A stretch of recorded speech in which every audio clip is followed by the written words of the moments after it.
Bueno, buenas noches a todos. Veníamos hablando de este pensamiento semilla. Como siempre acostumbramos colocar un pensamiento semilla para cada semana y empezar a trabajar desde ahí en lo que pretendemos desarrollar. Y por lo tanto estos pensamientos semilla, lo que aspiramos es a que como buena semilla, si fueron sembrados en un terreno propicio, pues germinen, vayan dando su tallito, sus ramas, sus hojas, ¿sí? Sus flores. Y Ave María, estoy pintando y queda miedo, ¿no? Y finalmente sus frutos. El problema es que una rosa yo no sé qué fruto va a dar, pero bueno, bien. Entonces, decíamos que cada uno de estos pensamientos semilla lo que hace es incubar un movimiento interior al que estamos aspirando de alguna manera. Y aspirar en ese movimiento interior significa entonces, en el caso de la voluntad específicamente, empezar a hablar de una cosa fundamental, y es generar esfuerzo, pero un esfuerzo que es diferente a una carga. La carga suele ser algo que nos agobia, algo que nos genera a veces como cierta, ¿qué será esto? Como peso, como desazón, como esta cosa, pero el esfuerzo realizado en la búsqueda, por supuesto, de una meta o un objetivo,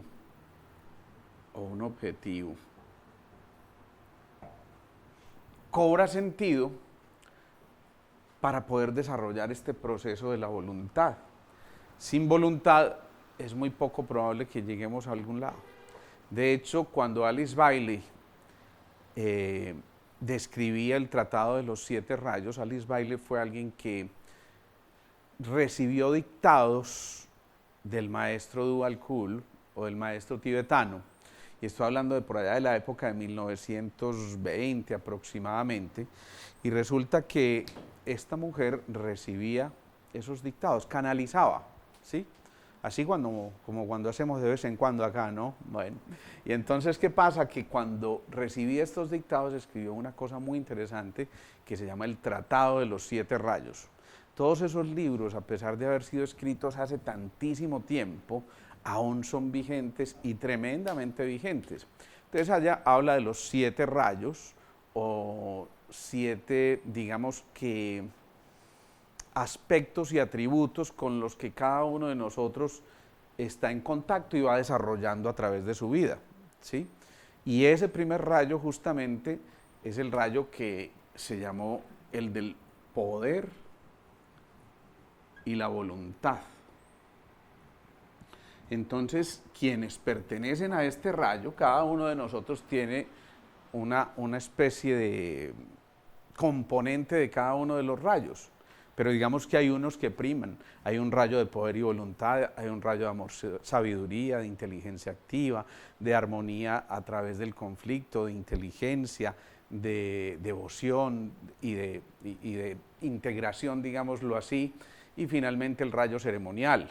Sí, entonces cada uno de esos rayos está en relación con nuestra propia personalidad. Habrá unos que son más de segundo rayito y entonces son las personas amorosas, las personas que se brindan mucho más, las personas que están en contacto con todo el deseo de servir. Pero el del rayo del poder normalmente es un rayo que también se requiere, a pesar de que a veces resultaría un poquito recio, duro, pero son los que toman decisiones. Digamos lo que en la historia, por ejemplo, pudo haber sido un Hitler, ¿sí? Y uno dice, Hitler, uy, sí, pero en la evolución de la raza humana era necesario un rayo de esos, o un, no lo quiero mencionar a ese, no, más bien no, en fin. Lo cierto es que hay rayos que son así definidos, concretos, y que si les toca pasar por encima de lo que sea, pasan por encima de lo que sea, con tal de lograr su objetivo.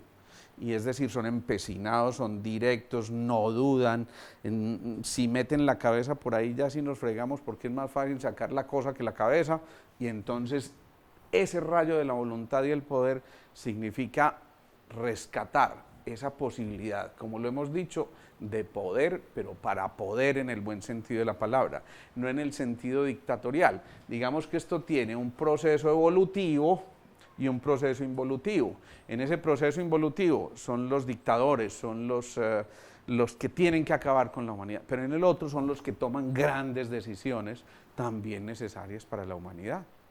Entonces, en ese orden de ideas, digamos que primeramente hay que hacer un esfuerzo, pero no un esfuerzo de cualquier manera, sino un esfuerzo repleto de autorregulación. La palabra autorregulación les dice algo a ustedes. Autocontrol, ¿qué más? Juicio. ¿Perdón? Juicio. Juicio. Juicio. ¿Cuál más dijeron? Responsabilidad. Bien. Hay una que me gusta mucho a mí, dosificación. Si yo hago el esfuerzo de cualquier manera, imagínense esto. Esta es la historia de un nadador colombiano que intenta pasar por allá unos callos en Europa muy complejos con un grupo de europeos y empiezan a tratar de superar todos esos obstáculos. Él era el que menos experiencia tenía, el que menos técnica tenía de los que estaban allí y sin embargo este era un recorrido algo así como de 23 kilómetros nadando, que aparentemente resultaba fácil, pero cuenta como, por ejemplo, a la cuarta hora estuvieron 1 hora exacta braceando, pero sin poder pasar del mismo lugar porque las olas eran tan intensas que no los dejaban pasar del mismo lugar. Entonces, aquí esa dosificación fue absolutamente clave. En ese momento los otros, cuando ven que no avanzan y que tienen un periodo determinado para llegar allá a un tiempo determinado, empiezan a abandonar, empiezan a retirarse y él decide, yo tengo que continuar, y para eso fue súper importante este proceso de la autorregulación y la dosificación. Eso significa que soy consciente de mis capacidades, pero también soy consciente de mis limitaciones y entonces tengo que juiciosamente ir manejando ese potencial que yo tengo. Si en ese momento él se desespera por completo, pues sin duda va a llegar a la fatiga. Muchas veces quien fluye y no se resiste puede llegar más fácil al objetivo.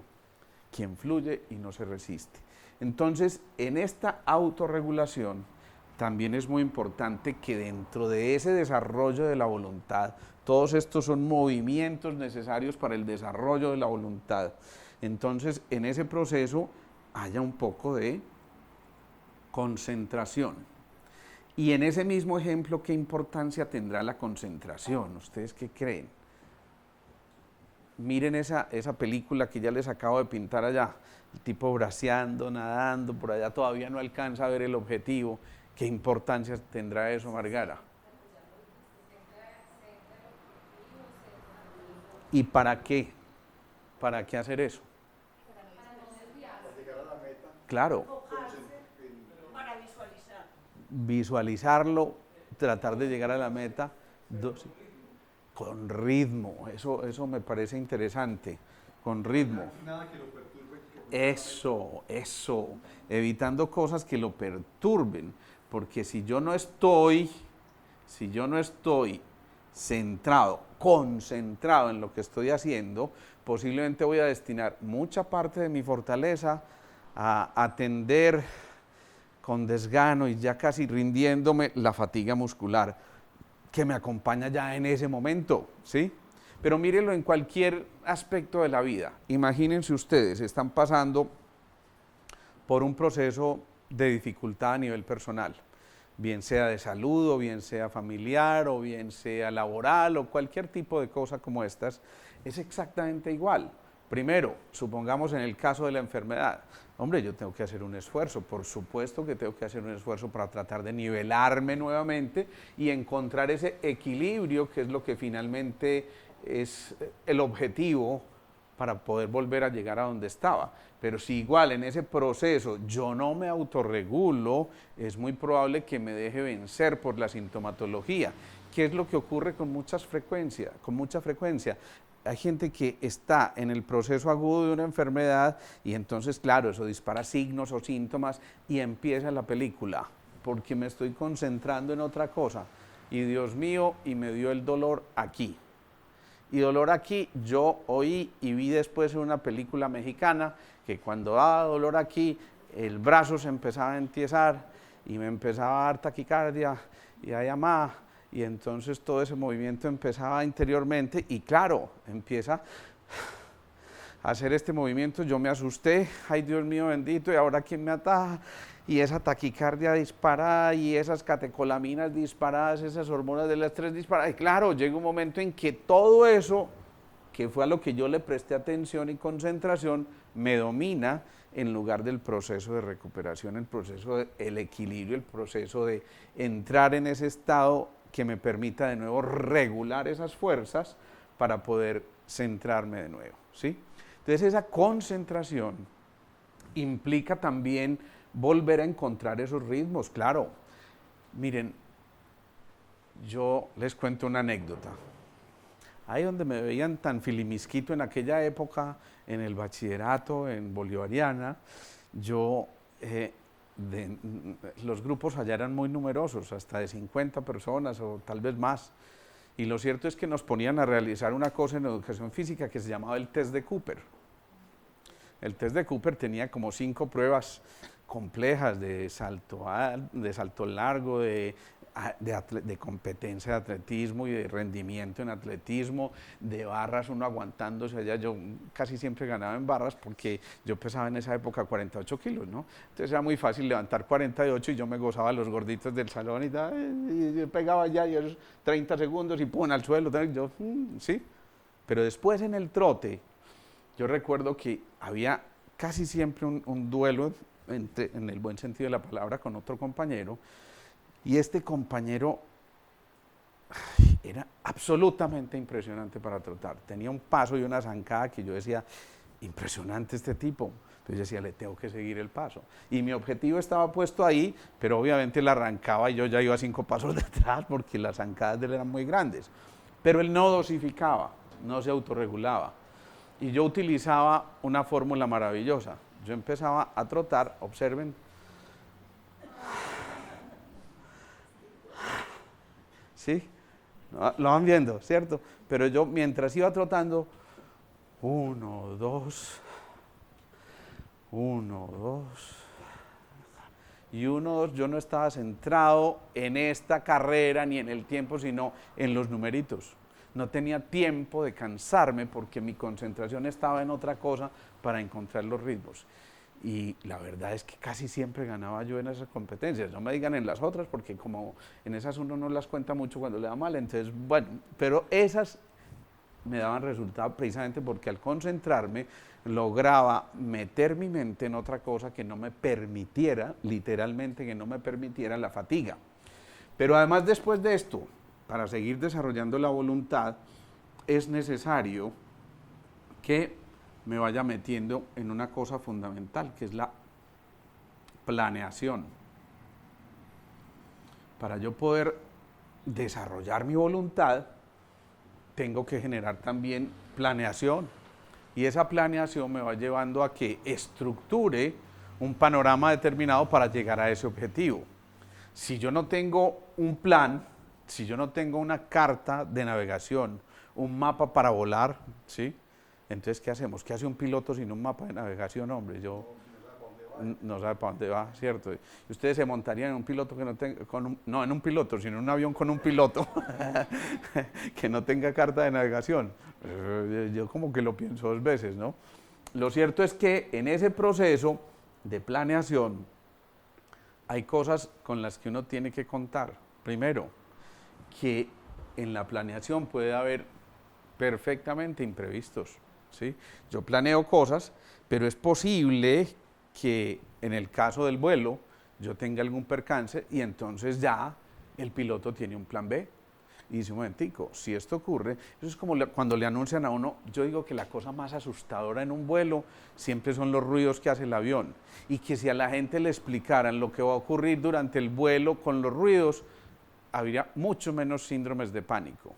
Y la mayor parte de la gente con síndrome de pánico se asusta por ahí porque de pronto el piloto habla al principio, ya todos nos colocamos, ya hicieron el anuncio, por favor, abróchense sus cinturones, vamos a iniciar el decolaje, el carreteo, tal cosa, y de pronto eso se empieza a elevar y 5 segundos después o 5 minutos después eso está en carretera destapada, ¿no?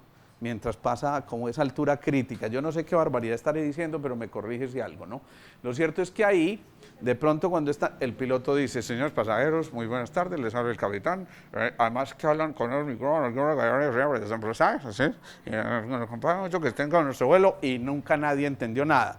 Pero lo único que sí entendió, vamos a atravesar una parte de turbulencia, nada que ponga en riesgo la seguridad del vuelo, ¿cierto? Nada que, pues ya a uno le dijeron riesgo, seguridad, carretera destapada, amá, ese es el mantra que uno pronuncia después, amá, ¿sí? Es un mantra muy conocido, que da muy buenos resultados. El problema es que cuando uno va solo no se atreve a decir amá, sino que se traga el amá, ¿no? Y así, al principio, mientras uno volaba, las primeras veces se moría del susto, ¿no, Margara? Pero ya después se atreve uno, planea y se da cuenta y empieza a darse cuenta por la repetición de los vuelos que, bueno, pues nada que ponga en riesgo la seguridad de nuestro vuelo, ¿qué importa? Pasamos la carreterita destapada y ya entramos a esa altura de los, no sé, 21.000 pies o lo que sea y ya estamos como, ¿sí?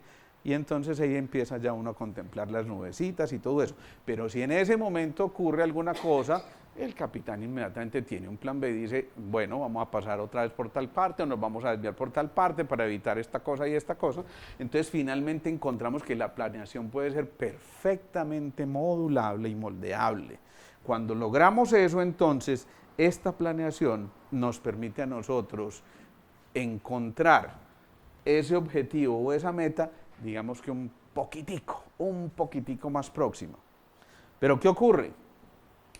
Que también para desarrollar ese proceso de la voluntad se requiere una cosa fundamental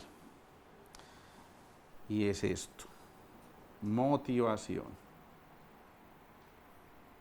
¿Sí? Volvamos al ejemplo del nadador y esto es real, el tipo lo cuenta muy especialmente y al final de todo ese proceso, ya cuando está a punto de darse por vencido, cuando ya los otros se rindieron, resulta que la esposa va en el yate que los está acompañando y le dice, ¿qué? ¿Y te vas a rendir?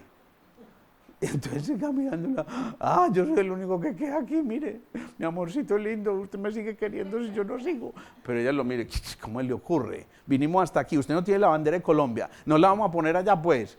Y entonces el hombre, wow, esto, bandera de Colombia, claro.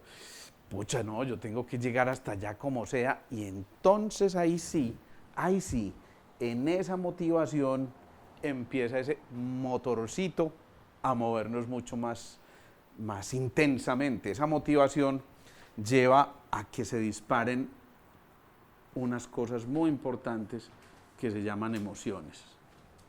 Y hemos dicho que las emociones son energía en movimiento.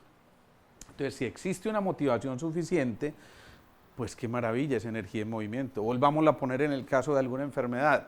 Yo puedo tener esa planeación, bueno, yo asisto a este tipo de terapias, yo me tomo estos medicamentos, me hago estos exámenes, pero además yo necesito motivarme.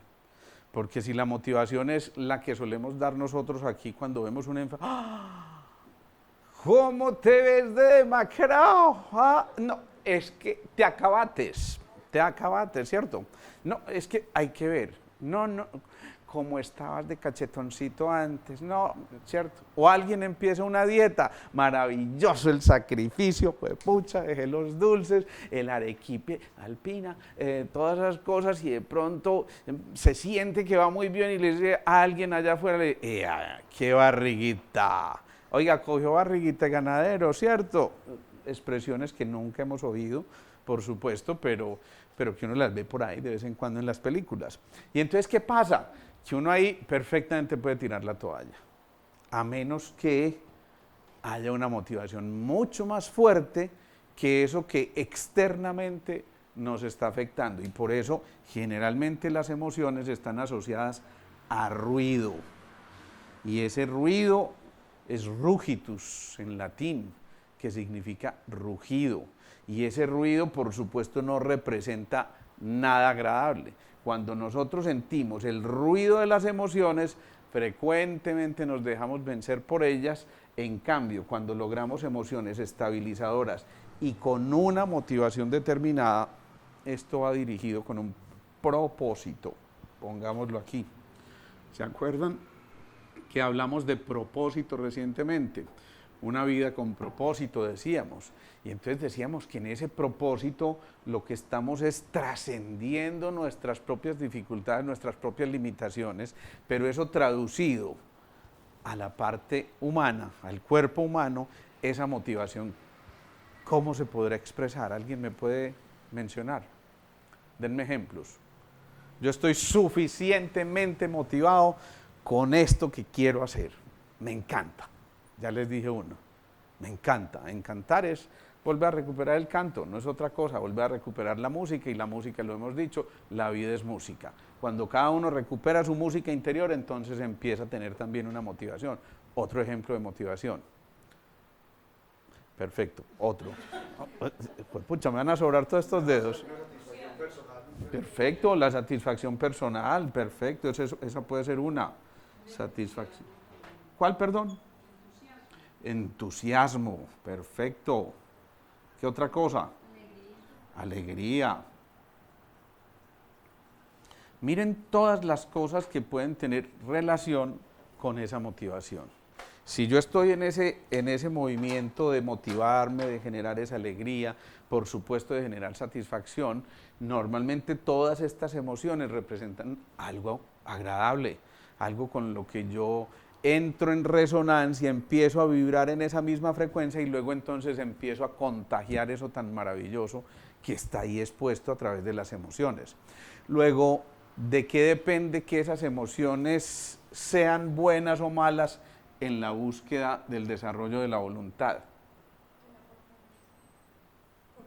De la fortaleza, perfecto. ¿De qué depende que estas emociones nos lleven o no hacia el rescate de la voluntad? Al correcto enfoque, perfecto. ¿Y el enfoque de dónde sale? Claridad. ¿Y quién da esa claridad y ese enfoque? Bueno, también hay coherencia, pero respóndanme esa otra pregunta. ¿Quién da el enfoque? Yo enfoco con la epífisis, espérate yo. Con la visión, claro, la visión, eso significa que yo perfectamente puedo modular la visión para obtener un propósito. Si yo miro con otros ojos, es muy posible que me familiarice con lo que yo estoy pretendiendo llegar a como objetivo, y entonces al mirar con esos ojos, enfoco y dejo a un lado lo que no es importante dentro de esa foto, digámoslo así, dentro de esa escena. Entonces renuncio a andar por las ramas, ¿sí? Y más bien me voy por el tronco principal para poder llegar a una cosa concreta. Cuando yo enfoco, entonces ahí sí, ¿qué estoy haciendo? Lo que estabas diciendo. Cuando yo enfoco, cuando el ojo está, imagínense ustedes, este es el guepardo o el tigre que vea allá al fondo su presa. Y entonces el guepardo va andando así lentamente, ¿cierto? María Cristina, ya la vi, no se me esconda, Cristina, que ya la estoy viendo. Pero ¿qué hace él en ese momento? ¿Qué hace? Claro, pero miren lo que está pasando con la visión, ¿lo están viendo? Claro, y no parpadea, sino que está ahí. Ya vio su presa y ya sabe, porque quien creyera, ya la visualizó aquí, agarrada, ¿cierto? Exacto, esa visión empieza a desarrollar un movimiento interno. ¿Por qué? Ahí sí. Claro, porque ahí sí, entonces se tocó con ese rayo de luz una cosa muy importante que es el núcleo supraóptico por acá metido y que ese núcleo supraóptico va a llevar un rayito por allá a esa glandulita que se llama la epífisis. Y la epífisis entonces ahí sí nos permite encontrar claridad con respecto a lo que se está visualizando. Volvámoslo a mirar en esas condiciones. A ver, yo tengo una meta, un propósito muy claro, un objetivo muy claro y es recuperar mi equilibrio y mi salud. Entonces, yo soy la pantera o el guepardo, lo que quieran, ¿sí? Pero miro mi salud y ¿qué estoy visualizando? Yo ya no visualizo la presa agarrada, sino que visualizo ¿qué? Visualizo mi bienestar, visualizo el ajuste que tengo que hacer en mi interior, la armonía que tengo que hacer en mi interior y por supuesto cuando ya estoy visualizando eso, se generó una fisiología completamente distinta en el cuerpo. Cuando es el caso de la pantera y él ve allá su presa, miren que ya dio otro paso, ¿sí? En ese movimiento, en ese momento, perdón, cuando está visualizando eso, gran parte de la concentración de la sangre se va a los músculos, porque es lo que va a utilizar. No se va todavía al sistema digestivo, después cuando la vaya a comer sí, pero por ahora está en su sistema musculoesquelético que le va a permitir desplazarse a una velocidad tremenda que su presa no va a ser capaz de vencer. Pero miren lo que tuvo que ocurrir primero. Una patinadora, entonces se mete en el proceso, entrena arduamente, hace el esfuerzo, digamos que se autorregula, se concentra, pero hay algo que no la motiva y es que siempre queda segundo o tercera. Siempre queda segundo o tercera, teniendo las capacidades para lograr hacer esto. Alguna vez hicimos esta experiencia con una patinadora que queremos mucho por aquí, una ex patinadora, ¿sí? Y esta mujercita estaba medio frustrada precisamente porque llegaba hasta ahí. Entonces lo que hicimos fue ponerle, a ver, una película y le colocamos, dijimos, ¿cuál es el animal que tú consideras más veloz? Ella dijo, el guepardo, ¿sí? Listo, vas a ver una película de un guepardo en plena carrera previo a la competencia. Ojo a eso es muy importante, porque ese previo a la competencia va a cambiar por completo la fisiología y el panorama de lo que yo estoy viendo previo a la competencia.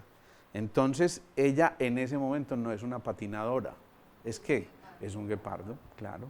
Por eso la importancia entonces de una buena motivación y una buena visualización con un correcto enfoque y con claridad frente a lo que se está buscando.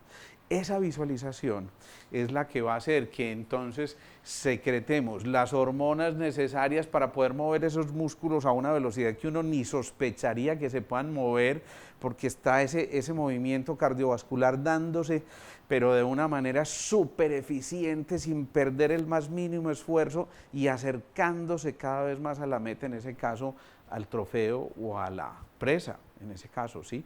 Pero igual, en el movimiento interno de cada uno de nosotros, cuando hay una patología determinada, cuando yo visualizo eso, tengo la motivación suficiente, reacciono desde las emociones y aquí la clave está en este signo, positivas, emociones positivas, la respuesta cambia por completo. La respuesta cambia por completo. Entonces, esta motivación implica que vayamos dando un paso súper gigantesco hacia eso de la voluntad. Resulta que gran parte de las motivaciones son externas. ¿Sí? Dime.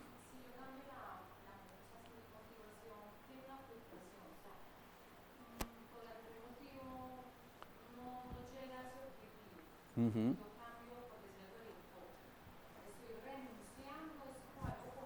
No, es muy importante lo que decíamos. En la planeación ella pregunta que si cambia la motivación porque no se obtuvo un resultado inicial, entonces eso es renunciar y no es renunciar.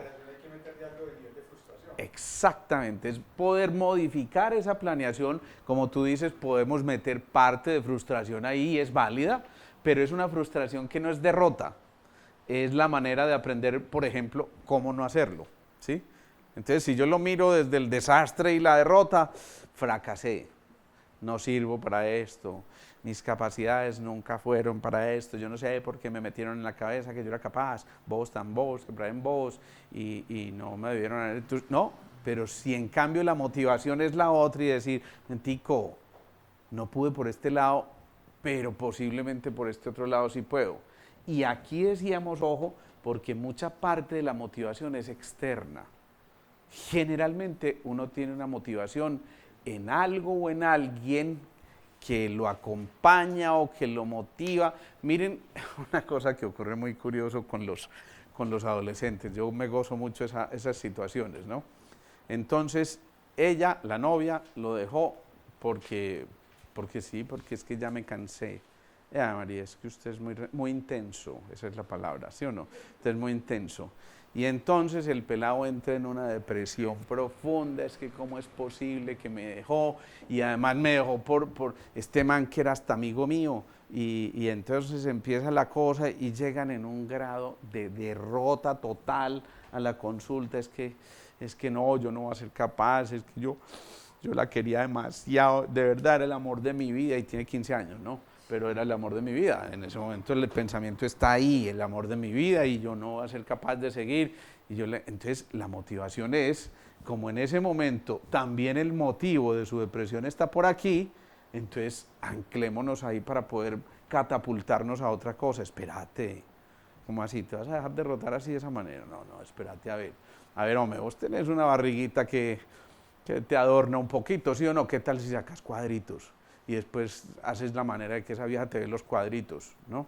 Pues así como estos, los cuadritos. Y entonces, ¿y qué tal si te volves un poquito más viga, mera viga, como dicen ellos? Mera viga, ¿sí o no? Y entonces esa mera viga hace que se motive. Hey, sí, doctor, ¿y qué? ¿Y usted cree que sea me ve así que? Pues hombre, uno no sabe, pero de pronto. Y si no es esa, otra te va a ver así todo cuajo, y entonces llega la que es ahora sí. Hey, ¿serio que sí? A los 2 días está, a pesar de su depresión y su angustia, está en el gimnasio. Y eso es una cosa que no falla. Esto es absolutamente matemático. Primer día de gimnasio, hacía 6 meses no hacía ejercicio.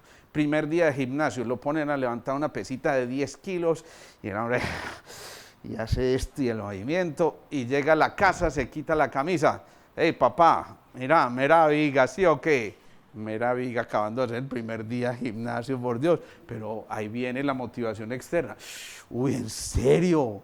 Con un solo día de ejercicio y esos músculos así templan. Claro, en ese momento están contraídos. Él no cuenta con que al otro día esta contracción va a ser, ¿quién me levante el vasito con agua? No, porque es que ya no, ya. Pero esto que está ocurriendo allí está haciendo que él diga, no, tengo que seguir.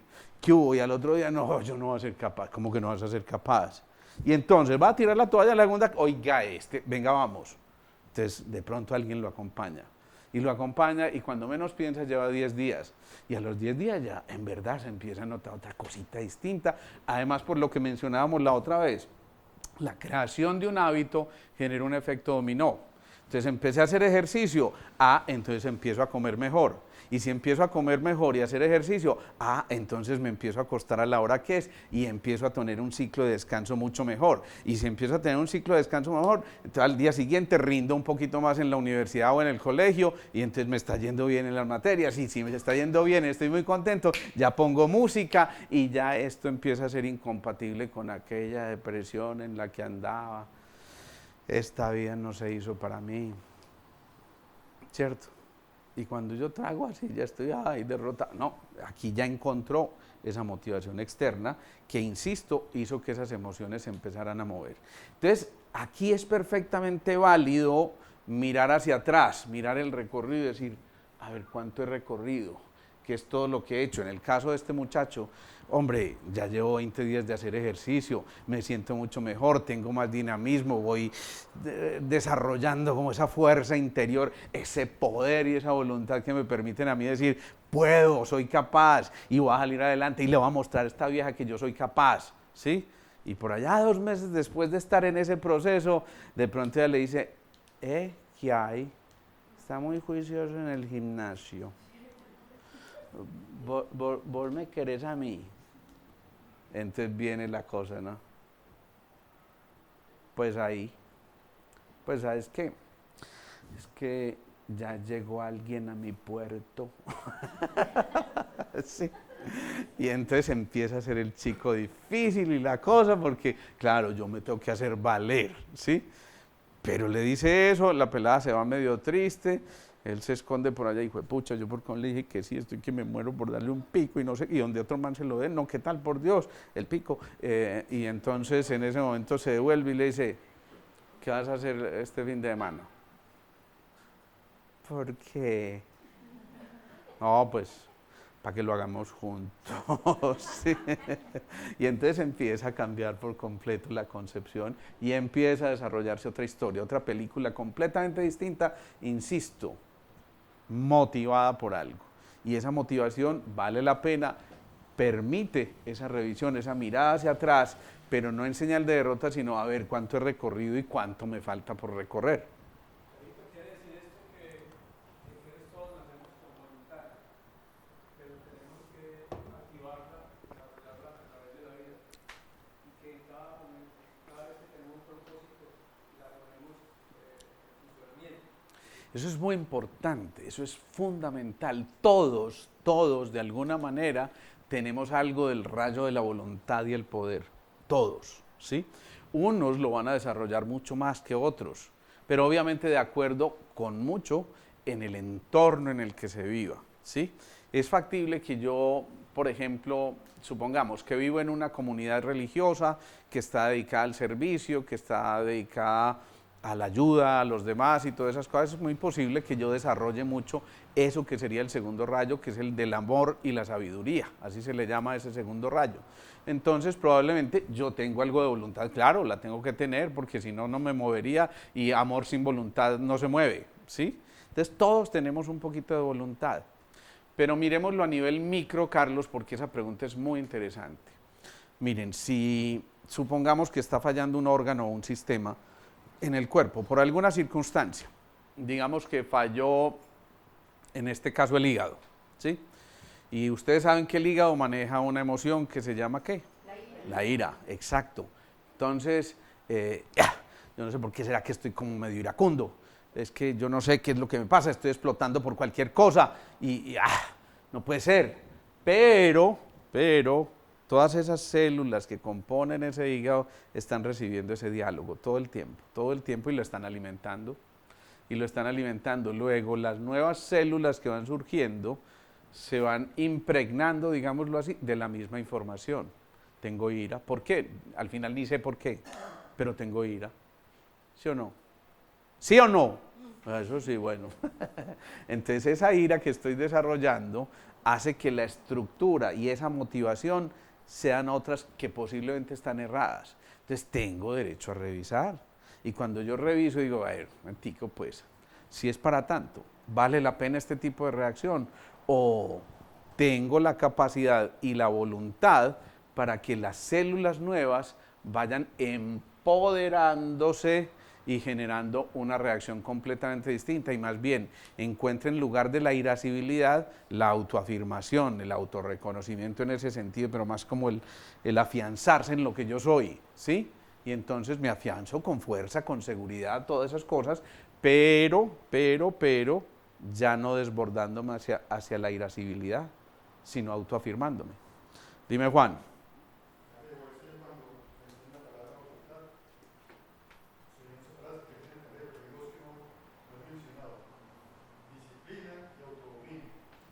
Allá vamos. Yo fallo mucho mi voluntad, de verdad que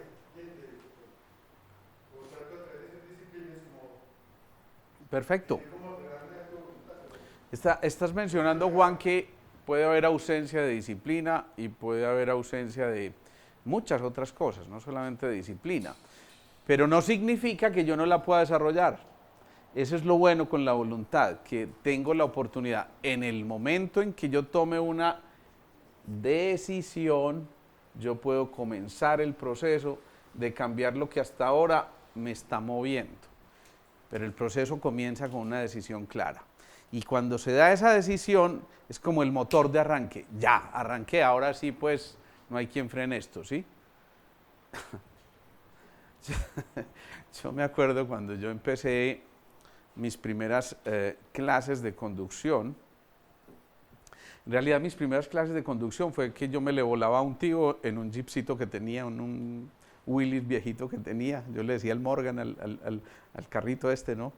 Y más o menos iba viendo a mis hermanos cuando tocaban y yo veía cómo manejaban el acelerador. Era un Willys tan viejo que para uno frenarse tenía que literalmente montar en el freno, pero montarse en el freno, ¿sí? Y yo recuerdo que un día yo decidí descrestar a mi novia, pues a mi novia que nos acabamos de conocer, pero yo tenía que mostrar alguna cosita y me puse con una delicadeza. Mi hermano hacía unas cerámicas muy bonitas y entonces me encontré un muñequito de un Snoopy, ¿sí?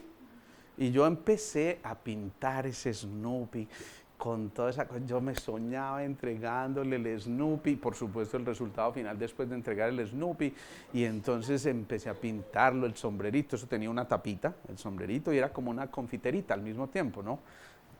¿Ya lo vieron? Perfecto. Y después entonces quedó súper, yo además conocí mi tremenda habilidad para pintar y todas esas cosas, pero como estaba enamorado yo lo veía bonito, ¿sí? Claro, y lo metí, claro, y además entonces lo barnicé y lo puse súper bonito la cosa, en serio que está, en serio, estaba bonito, estaba bonito. Entonces lo llené de dulcecitos y toda la cosa, le pedí el Jeep prestado a mi tío, esta vez ya fue con autorización, yo empecé a dar mis, entonces yo puse el Snoopy en el asiento del lado, ¿no? Y salí. Y yo de pronto empiezo a mirar que no se me vaya a caer, que nada, ¡pum! ¡Pucha! El primer arbolito que me encontré, ¡pum! Entonces me pegué, fue tal el susto que ¡ah! Se quebró el Snoopy. Sniff, ¿sí? Me devolví, pinté un segundo Snoopy, espectacular, ese sí me quedó, porque ya tenía la experiencia, ya había recorrido, ya eso es una pero ahí sí, ya cuando arranqué, ahí sí con todo el tiempo, fijándome acá, yo no sé ni cómo llegué, la emoción tan grande, lo había llenado de los dulcecitos, y en esas llego yo, ella sale, y sale con la hermanita, y en ese momento, oye, mira lo que te traje, y la hermanita se adelanta, ay, yo quiero, y lo agarra de la tapa, y ay, sí. Sí.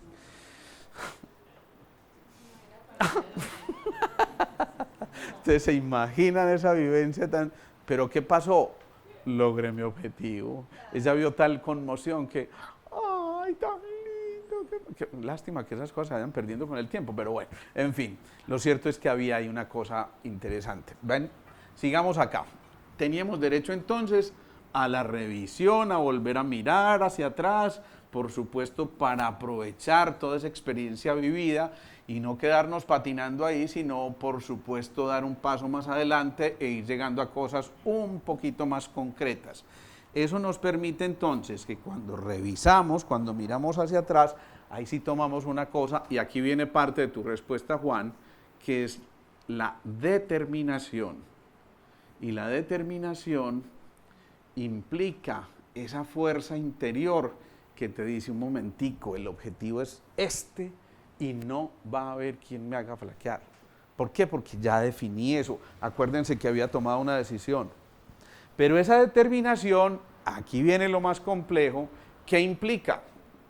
Salir de esto, de la zona de confort, que es bien complejo, porque nos habituamos a esa zona de confort. Y entonces más vale, ¿cómo es? Malo conocido que bueno por conocer, y entonces nos quedamos, no, pues ¿qué se va a hacer? Eso es lo que estaba ahí. No, cuando se tiene la determinación, esto implica, Juantico, yo puedo salir de aquí, yo puedo dar un paso gigantesco acá y soy capaz de hacerlo.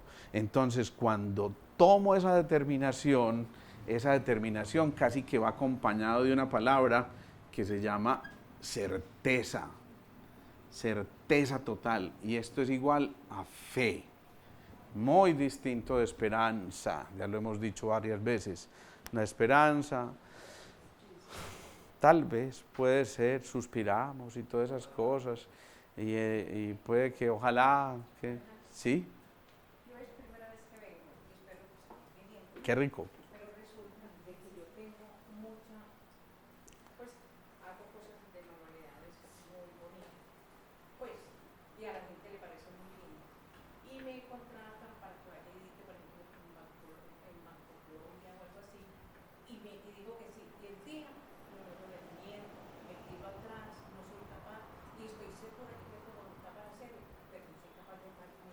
Tienes la voluntad, pero a lo mejor no la determinación.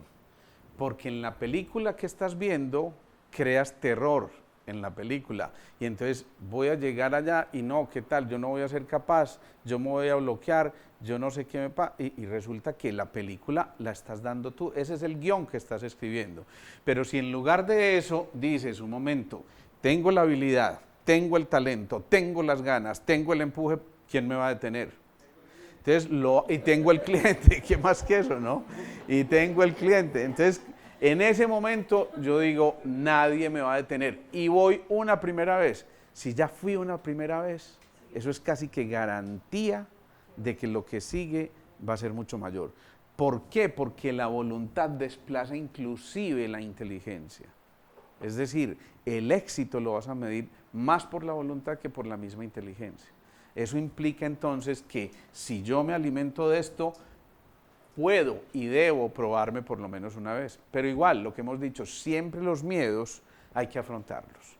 Si yo le tengo miedo a las cucarachas, tengo que ir a un sitio donde haya cucarachas. Si tengo miedo a montarme en un ascensor, pues me monto en un ascensor 2 o 3 pisos y a lo mejor me bajo muerto del susto. Si yo le tenía miedo a montarme a un avión, Margarita, ¿cierto? Imagínense, ya va a viajar otra vez, ya le dice al piloto que se corra, que ya va a manejar, y eso es, pero ¿qué hizo? Se tuvo que meter esa primera vez y decir, yo soy capaz, yo puedo. Y yo recuerdo que cuando Margara decidió, tomó la determinación de decir, momentico, es que yo tengo que ir a hacer esa visita porque ¿cómo me quedo? Entonces hizo una cosa muy importante, al tomar esa determinación, de pronto se para allá en la cabina de los pilotos y les pidió tomarse una foto que nos envió a nosotros, mírenme, aquí voy, ¿sí? Pero cuando llegó orgullosa, preciosa y altanera, la viquina, no, mejor dicho, cualquier cosa de esas, y entonces dijo, fui capaz, ¿sí? Fui capaz. Pero esa primera vez ya miren, ya se va a viajar otra vez, ya no hay quien la pare en la casa, ya ella no para en la casa. Eso es lo que estamos haciendo, es determinación, es determinación. Entonces, sigamos acá. Después de esta determinación, viene una parte muy importante, que es el sacrificio. Y el sacro oficio, el sacrificio, generalmente está en relación con una cosa fundamental, ese sacrificio. Y es que aquí yo tengo que diferenciar qué es necesario y qué estoy haciendo simplemente por placer, ¿sí? Y si el placer desplaza lo necesario, probablemente no voy en el camino que es. Entonces yo tengo que identificar claramente cuál es mi necesidad. ¿Ibas a decir algo, Margarita? Ay, tengo una pregunta, Benito. Bueno, ya viajé, estoy planeando mi segundo viaje en 6 horas más o menos de vuelo. Y yo estoy muy agradecida con el grupo porque, es decir, el impulso fue muy grande, muy grande, y tú lo sabes. Pero mi pregunta es, en otros aspectos, ¿qué dejo como una buena, es decir, como un mecanismo que sea automotivación? Como que diga yo, ay, qué rico, yo sé que todos, pues, me ayudan bastante. Me encanta la palabra que usaste, Margara, automotivación. Mira eso porque ahí te estás dando tú la respuesta. Cuando yo genero una acción y la repito, ¿qué estoy creando? Un hábito, ¿cierto? Pero cuando ese hábito está presente en mí, ya eso genera un destino. Y entonces, ¿qué implica eso? Que ese hábito se convierte en algo por eso hago énfasis, automático.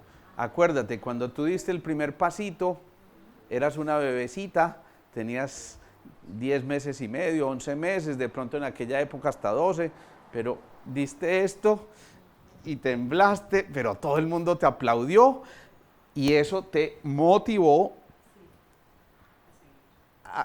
Ayúdenme. Ay, ¡tun! Y dio el segundo paso y ahí sí vino el aplauso y la cosa. Y después del tercero, y casi que salió corriendo y hay alguien que la ataja ya. ¡Ay, qué linda, mi amor! Sí, eso lo hizo la primera vez. Al segundo día, de pronto, da un pasito, se cayó. Y entonces,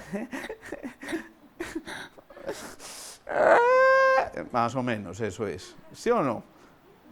No me digan que no les pasó, pues, porque Pero la tercera vez se atreve y vuelve y tal, hasta que finalmente está caminando y ya no se da cuenta, ni siquiera habría que pensar en caminar. Pero ¿qué pasó? Se automatizó. Por eso me encantó esa palabra, porque es que generalmente uno a veces se da las respuestas en el enunciado de la pregunta. Margara. ¿De qué, perdón? Determinación.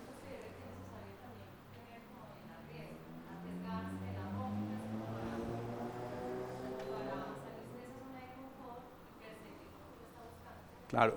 Y de alguna manera, ya ese sacrificio, ese arrojo me puede decir qué tan placentero o qué tan necesario puede ser. El arrojo muchas veces no es muy placentero y por eso el sacrificio es lo que decimos, el sacrificio. A veces nos toca desplazar al placer para meternos en lo necesario. Y entonces un momentico, imagínenselo allá nadando después de 7 horas, el sol, la sal de mar, toda la cosa, los labios ya resquebrajados por el esfuerzo tan intenso que está haciendo. Y obviamente en ese momento ese esfuerzo no es placentero, todavía no.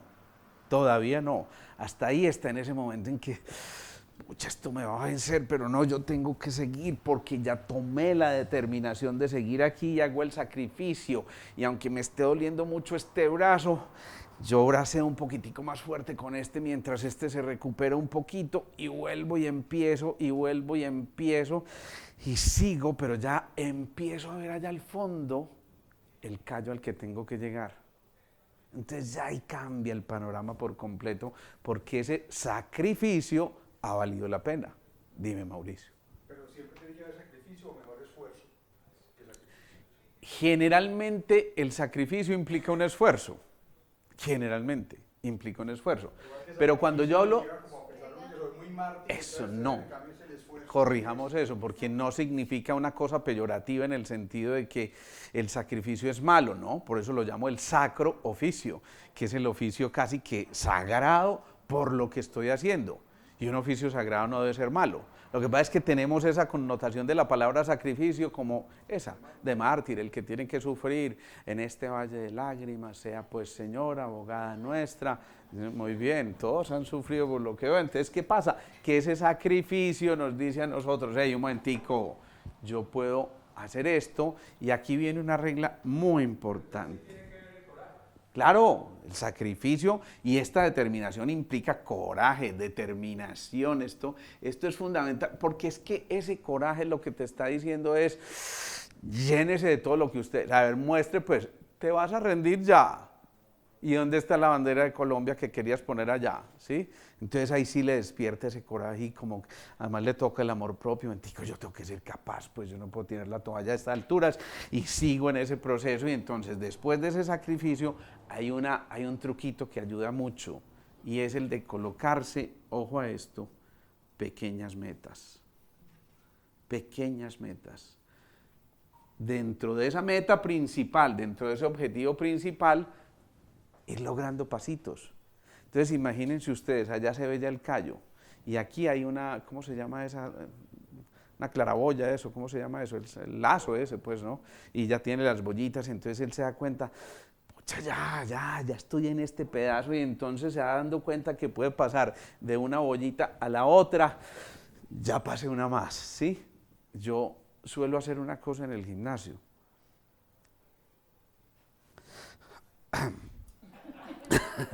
Cuando yo voy a hacer 15 repeticiones, no cuento 1, 2, 3, 4, sino 15, 14, 13 y me voy devolviendo. Y digo, ya me falta muy poquita, ya llega a la mitad, ya lo que sigue es descontar y punto. Y ahí se me va mucho más fácil que al revés. Bueno, pero es una estrategia que yo utilizo. Les paso eso, pero cualquiera se puede inventar una estrategia distinta y decir, yo puedo, yo soy capaz, me voy poniendo pequeñas metas. Y aquí, en esta parte del desarrollo de esa voluntad, suele ocurrir una cosa. No falta el berraco ego a la hora de tratar de hacer alguna cosa. Entonces al ego le toca poner zancadillas para que no llegue, ¿sí? Al ego le pone zancadillas, recorrió 2 bollitas más y ay, pero faltan 80. Y el ego le dice mientras tanto, no, 2, pero 80 si no es capaz. No, ni riesgos, ni riesgos. O le pone la tentación, empecé hoy la superdieta cuando voy a empezar a perder peso. Y ya lleva 8 días y 10 días. Y cuando estamos en estas pequeñas, de pronto llega el ego y le dice, hey, palito de queso, calientico, ese queso tirudito, y a lo mejor hasta con un poquito de arequipe. Y entonces está uno ahí, Cristina, no me hagas eso, que vos sabés que estoy tratando de hacer un esfuerzo, Cristina, vos por qué no me permitís llegar a mi objetivo, a mi meta, así como me dijeron allá en esa charla de los lunes, donde yo voy allá, y sin embargo vos me pones ese arequipe y ese queso ahí casi derretido y se va acercando, y aquí la clave viene a ser esto. Resistir, pero resistir solamente por 10 minutos más. 10 minutos más. No se ponga una cosa de 3 horas y 20 días, no, 10 minutos.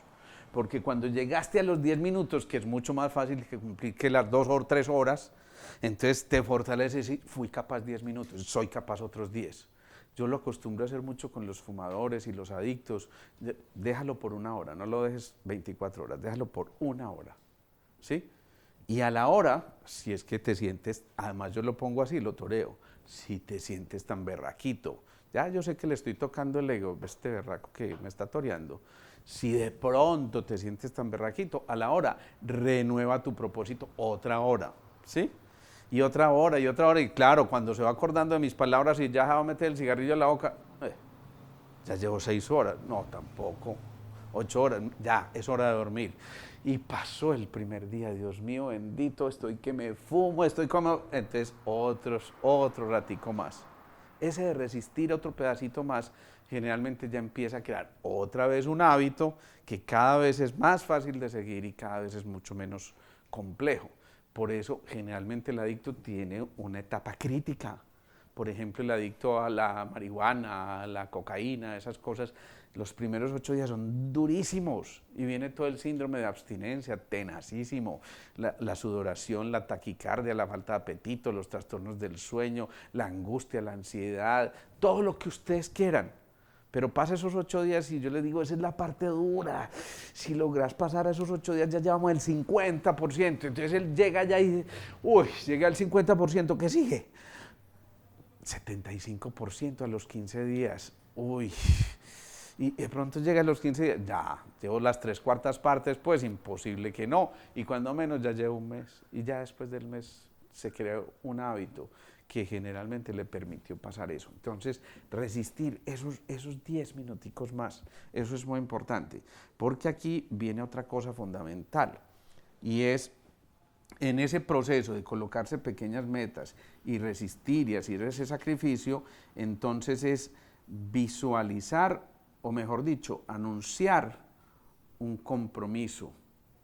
Y aquí, ya en esta etapa, ahí sí vale la pena, en ese proceso del desarrollo de la voluntad, hacer ese compromiso, ¿cómo se llama? Público, ¿sí? Porque cuando uno se compromete públicamente ya le queda más berraco retirarse, ¿sí? Y yo les aseguro que en 10 días voy a hacer esto y esto y esto para la empresa. No es lo mismo si yo lo pienso, yo no dije nada, no, para el mamón no hay ley, ¿cierto? Esa es la expresión. Pero aquí cuando yo ya me comprometí, uy, no puedo quedar mal. Porque además el ego empieza a parecer que vas a quedar mal. Sí, vos que vas a ser capaz con eso. ¿Sí? Entonces cuando lo empiezan a torear a uno, ese ego, no, tengo que ser, y preciso, a los 10 días lleva un buen informe, hace una buena tarea, y simplemente ese compromiso le permitió algo fundamentalísimo, que fue el crear una autoimagen, pero a futuro, ¿sí? Y esa imagen futura, esa que nosotros logramos visualizar, va a hacer que la fisiología se disponga para crear esa imagen de futuro.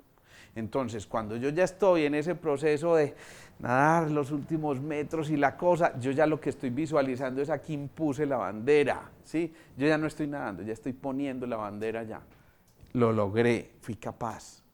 Ustedes se acaban de dar cuenta todo lo que hemos celebrado estos días por los 50 años del alunizaje, ¿no? Y a mí me parece fantástico cuando uno escucha esos relatos. Es que yo me imagino que pudo haber sentido alguien que dijo, voy a poner por primera vez un pie en este pedazo de cosa que llama luna, ¿sí? Y mirando por allá el planeta Tierra, hey, soy extraterrestre ya, ¿ustedes cómo van? No, aquí transmitiendo desde, ¿sí? Pero se imaginan lo que está viviendo en ese momento. Y Egan Bernal. Listo, pongámoslo con Egan Bernal. Egan Bernal, por supuesto, cuando le falta ya una etapa, él no visualiza nada distinto a estar puesto con la camiseta amarilla y por supuesto el trofeo y el himno de Colombia por ahí sonando. Claro, claro. Estas cosas hacen que esa autoimagen a futuro esté generando ya un comportamiento como si fuera un hecho.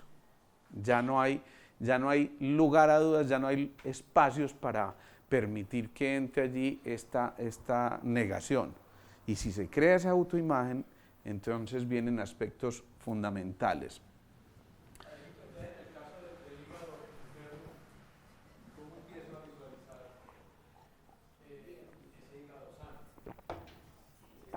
Si tú sabes y estás consciente de que ese hígado está enfermo y que de pronto esa ira que estás manejando es consecuencia de ese hígado enfermo o a lo mejor causa también de ese hígado enfermo, entonces tú dices, momentico, yo soy capaz de visualizarme tranquilo, sereno, determinado sí, pero sereno y tranquilo. Entonces empiezo a cambiar pequeñas pautas y digo, momentico, cuando ya esto me esté sacando la piedra, lo primero que voy a hacer es, resisto otros 10 minutos, respiro. Acuérdense que cuando uno está berraco, el papá le dice, respire mi hijo, espere a ver, ¿sí o no? Lo mismo, estás aquí en este punto, estás a punto de explotar, me hago consciente, determinación, y entonces digo, respiro, aguanto otros 10 minuticos. Y de pronto a la media hora ya has aguantado 30 minuticos y entonces ya como que, bueno, en realidad tampoco era para tanto, pues, ¿no? Y ya no hay una reacción, sino una acción. La reacción es más instintiva, la acción implicó meditar para generar la acción. Entonces ahí ya cambia un poquitico el proceso. ¿Sí? ¿Estamos? En estos objetivos debe haber 4 cosas muy claras. Primero, aprender a desear de una manera distinta. Digamos que antes uno deseaba con esperanza, ay, ojalá que esto se me quite, ¿cierto? Tal vez. Y entonces en ese tal vez está una como, y hagan de cuenta como una pasita arrugada ya, tal vez. Uno empieza a arrugar y como que, ¿cierto? Pero cuando hay una cosa que se llama intensidad o ferviente aspiración, ¿sí? Esa intensidad nos lleva a que le pongamos toda la berraquera del caso. Y entonces en esa intensidad también uno empieza a visualizar que esto es perfectamente posible si no solamente le ponemos ganas, berraquilina, fuerza interior, todas esas cosas, sino que empezamos a darnos cuenta de que esto era una resolución, ¿sí? Y la resolución es también una determinación. Cuando un gobernante toma una resolución, considerando que determina qué, ¿sí? Punto 1, punto 2, publíquese y cúmplase, ¿sí o no? Es una determinación, ¿perdón? Exprópiese, sí. Bueno, resolución. Aquí hay una cosa que es muy importante y es que dentro de ese proceso de recuperar intensidad y resolución también es fundamental reconocer como una especie de valor intrínseco, ¿sí? Valor intrínseco. Y este valor intrínseco nos lleva a darnos cuenta que es que esto no era un simple capricho, sino que había una necesidad verdadera de todo esto y entonces valía la pena ponerle un valor intrínseco a eso que estamos logrando para finalmente en ese proceso de intensidad o ferviente aspiración, digamos que la aspiración ardiente, digámoslo, y esa capacidad resolutiva también fuera posible que nosotros tuviéramos una mirada de logro ya, ¿sí? Y el logro no es lo que teníamos al principio, un propósito, una meta, un objetivo, sino ya el objetivo cumplido, la meta cumplida. Y esto implica entonces que podamos conectarnos finalmente con todo ese proceso de la voluntad. Algunos lo llaman la volitud. La volitud es la capacidad de decisión, ¿sí? Y es muy importante que tengamos esto suficientemente claro. Luego, habrá excusas para rendirse cuando nos acompaña este rayo de la voluntad. Acuérdense lo que les dije al principio, en quien prima el rayo de la voluntad, ese no admite excusas, no, es que es muy claro, esto lo voy a hacer y punto. ¿Y por qué? Porque sí y punto. O cuando el papá le dice al hijo, ¿y por qué lo tengo que hacer? Porque yo soy su papá y punto. Y mientras vive en esta casa, se hace lo que yo diga, ¿cierto? Y el pobre muchachito, punto. Ahí no hay quien rompa eso. Olvídense que ahí no hay quien rompa. Dudas, preguntas, inquietudes, observaciones, anotaciones, acotaciones o apuntes. Siempre hay que tener una meta. O sea, si hay un momento que no se tiene, inmediatamente entran. Ojalá cuando tú termines el día como dicen los orientales, con la mente firme en la luz. Es decir, que al momento de acostarse tengas un propósito claro, por lo menos un pensamiento semilla de lo que quieres realizar al día siguiente o en los próximos días. Si tú te acuestas con ese pensamiento, en lugar de ver las noticias de cuántos mataron en no sé dónde y la masacre de no sé dónde y tal cosa, y te acuestas con ese pensamiento semilla, esa fue la apertura en el subconsciente de un trabajito que le dejaste al subconsciente. Y mientras vas durmiendo, el subconsciente sigue elaborando lo que tiene que elaborar. De tal forma que al día siguiente te levantas y sientes que hay algo por hacer. Pero el subconsciente ya te empieza a despejar el camino. Venga, es por aquí, ¿sí? O de pronto, si es una cosa más compleja, es muy posible que no lo notes al otro día. Pero de pronto estás en tu trabajo, por allá canalizando una vena, toda la cosa, y de un momento a otro, uy, claro, era esto. Y sí, uy, cómo no caí en cuenta. ¿Cómo no puse cuidado en esto? Y mientras tanto el pobre paciente, ¡ay, qué pena, señor! Y eso es trabajado por allá. Se le pasó alguna vez a un compañero en una rotación, estaba respondiendo una pregunta que hizo el internista, le había empezado a canalizar una vena. Sí, doctor, es que yo pienso que estamos completamente de acuerdo, y ese pobre paciente era... Hasta que bueno, y otro le pasó peor, que siempre acostumbraba a jugar con la tirita de la persiana, ¿sí? Y aquí estaba el paciente, pero no se dio cuenta que él tenía el suerito ahí colgado y empezó a jalar la pitica de la persiana, pero no era la pitica de la persiana, ¿sí? Era la venoclisis. Y bueno, en fin, son anécdotas ahí, pero siempre ojalá te acuestes con un propósito mínimamente. Ese propósito puede ser el servicio, pero ese propósito puede ser superarte en algo que tú identificas como algo que tienes que pulir un poquitico y mejorar esa parte en tu carácter o en tu creatividad, en tu capacidad innovadora, en fin, en cualquier dificultad que aparezca allí. Pero cuando empezamos a visualizarlo, eso ya va generando, va despejando el camino. Lo importante es eso, por lo menos empezar. Lina. Tengo una pregunta y es algo que me está pasando, ¿cierto? Que si uno tiene como toda la energía puesta en encontrar un propósito, pero sabe que lo va a encontrar algún día, pero todavía no lo ha encontrado. Eso es una maravilla.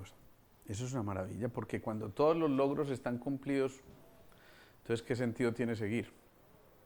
Ojalá siempre conserves en tu interior al eterno aprendiz. Y entonces ese que obtiene un logro, yo prefiero decirle así, no logro, no meta, porque cuando uno cruza la meta acabó el camino. Pero cuando uno obtiene un logro, ese es apenas el inicio para otro logro. Entonces puede que esto aún no lo hayas cumplido y que todavía no encuentres la manera clara. Que no sé qué es. Es muy... No sé. Entonces lo primero es que definir el plan, ¿te acuerdas? Tienes que poner un mapa de navegación para saber hacia dónde voy, cuál es mi norte. Si ahora sí identifico, ya sí sé qué es, voy a seguir queriendo a Simón, lo voy a orar por toda la eternidad. Entonces ya tienes un plan concreto, ¿sí o no? Muy importante, me debes una, Simón, eso es muy importante, pero ¿qué ocurre? Que lo que está pasando en ese momento es que ya sí tienes un objetivo claro, un propósito claro, ¿sí? Entonces en ese propósito empiezas a generar todos esos factores que hemos visto para que vayan despejando el camino. Como ven, desarrollar la voluntad no es de un día para otro. Desarrollar la voluntad es una tarea que tenemos en el día a día y probablemente hasta el último día de nuestras vidas. Pero eso es lo bonito, porque eso implica que hay un motivo para amanecer también. Ese es el secreto de las 1001 noches. ¿Cómo sigue el cuentecito? Porque si no, valiente gracias, si ya hicimos toda la narración y se acabó el cuento, pues ¿qué sentido tiene? Si en cambio yo por allá, ¿cómo seguiré esa historia? Me encantaría saber, mejor no la mato hoy, la mato mañana, porque mañana viene otra partecita del cuento, y si se lo deja en punta, está bien, aplacemos el otro día la muerte, y así ocurre en las 1001 noches, y se da cuenta que es que valía la pena dejar ese cuentecito empezado para tener algo por qué trabajar. ¿Sí? ¿Preguntas? Bueno.